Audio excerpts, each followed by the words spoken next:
Brought to you by Agilus Diagnostics.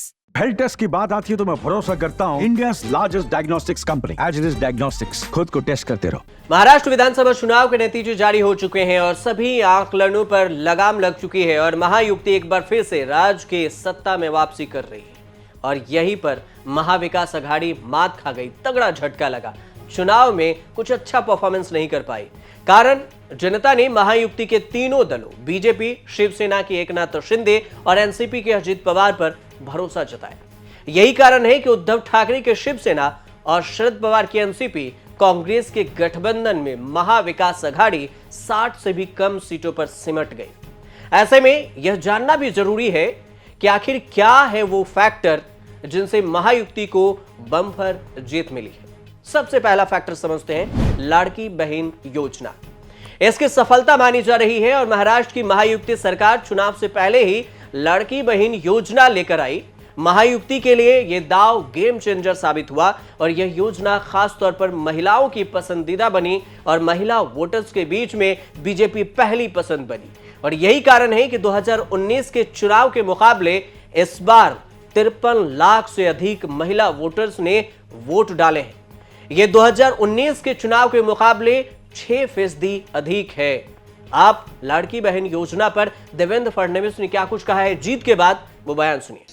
Maharashtra की जनता ने जो अप्रत्याशित इस प्रकार की जीत हमको दी है, इससे ये बात पूरी तरीके से स्थापित होती है कि महाराष्ट्र ये प्रधानमंत्री मोदी जी के पीछे है और मोदी जी ने जो नारा दिया था, एक है तो सेफ है, इस नारे को यथार्थ में लाते हुए महाराष्ट्र के सभी समाज के सभी लोगों ने एकता दिखाते हुए महाराष्ट्र में मतदान किया है। मैं विशेष रूप से हमारे लाडली बहनों का, लाडले भाइयों का, लाडले किसानों का, सभी का बहुत आभार व्यक्त करना चाहता हूं। लाडली बहनों ने तो बहुत आशीर्वाद हमको दिया है। दूसरा फैक्टर रहा कि कटेंगे तो बटेंगे के नारे से हिंदुओं को साधने का प्रयास बीजेपी ने की। यूपी के सीएम योगी आदित्यनाथ का कटेंगे तो बटेंगे नारा महाराष्ट्र चुनाव में खूब गूंजा और ये नारा पोस्टरों पर भी लिखे गए और गलियों में भी खूब दिखाई दिया। इसका उद्देश्य था हिंदुओं को साधना और इसी के साथ में योगी आदित्यनाथ ने महाराष्ट्र में चुनावी सभा करते हुए इस नारे को दोहराया।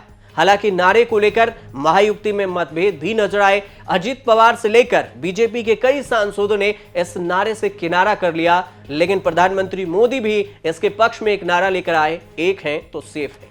इसका भी असर हुआ। तीसरा है ओबीसी वोटर, एकीकरण और मराठा वोट का बिखराव भी है। चुनाव में महायुति ने ओबीसी वोटर को खूब साधा। 1990 के दशक से ही बीजेपी ओबीसी वोटों को एकजुट करने का काम करती रही है और बीजेपी ने माली, धनगर, वंजारी जैसे कई ओबीसी समुदायों को साधने का काम किया और वहीं पर मराठा वोटों में बिखराव का भी महायुति और बीजेपी को बम्पर फायदा मिला। इसके पीछे का कारण है चुनाव में एक और गठबंधन का आ जाना और इसमें शामिल हुए स्थानीय छोटे छोटे दलों के गठबंधन जो मराठा वोटों को विभाजित करने का काम भी किया और इस तरह से मराठा वोट बटा तो बाकी के वोटर्स भी बीजेपी के साथ आ गए। चौथा है आरएसएस की लोकसभा चुनाव के नतीजों का नैरेटिव बदलने की कोशिश। महाराष्ट्र चुनाव में बीजेपी और आरएसएस के बीच में बेहतर तालमेल देखने को मिला।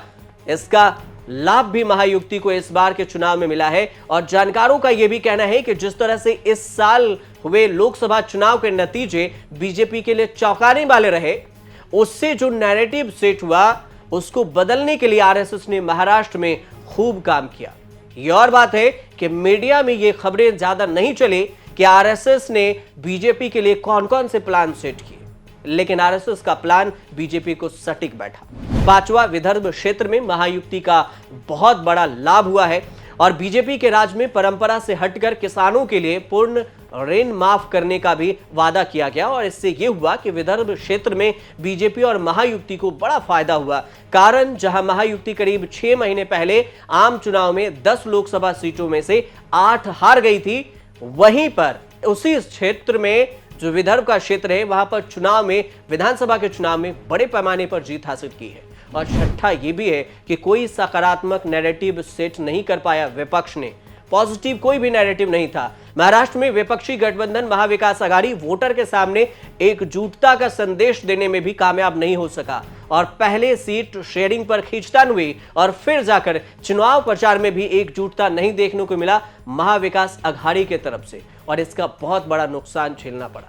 यह भी कहा जा सकता है कि एमवीए वोटर्स के सामने एकजुटता का विकल्प पेश करने के लिए संघर्ष करते दिखे लेकिन एकजुट हो नहीं सके। कुल मिलाकर इन 6 फैक्टर से यह अंदाजा लगाया जा सकता है कि महाराष्ट्र की राजनीति में और महाराष्ट्र की जनता ने किस तरह से महाविकास आघाड़ी को एक सिरे से नकार दिया है और महायुति फिर से सत्ता में काबिज हो गई। तब तक आप देखते रहिए न्यूज़ तक।